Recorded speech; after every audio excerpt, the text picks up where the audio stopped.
ஏற்கனவே விடுதலை சிறுத்தைகள் கணித்தபடி கொங்கு சட்டசபை உருவாகும் நிலை ஏற்பட்டுள்ளது. இந்த நிலையில் தமிழக வெற்றி கழகம் 108 இடங்களில் வெற்றி பெற்று ஆட்சி அமைக்க இயலாத நிலை ஏற்பட்டுள்ளது.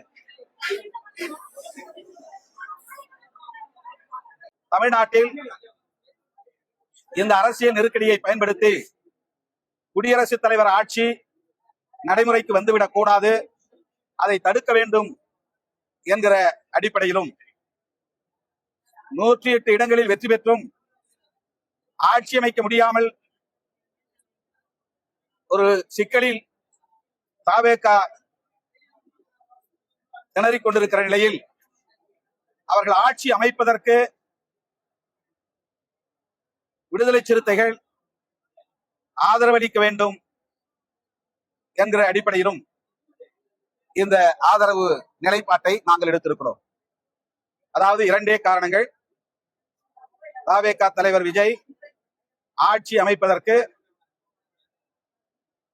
விடுதலை சிறுத்தைகளின்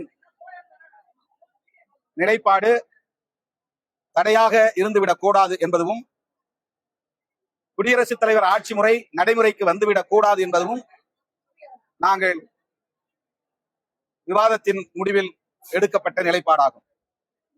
இடதுசாரி கட்சிகளின் நிலைப்பாட்டை ஒட்டி நாங்கள் எங்கள் நிலைப்பாட்டையும் எடுப்போம் என்று ஏற்கனவே நான் அறிவித்திருந்தேன்.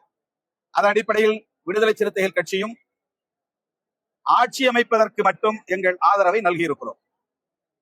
வேறு எந்த நிபந்தனையும் இல்லை. வெளியிலிருந்து எங்கள் ஆதரவை நல்குகிறோம், அவ்வளவுதான்.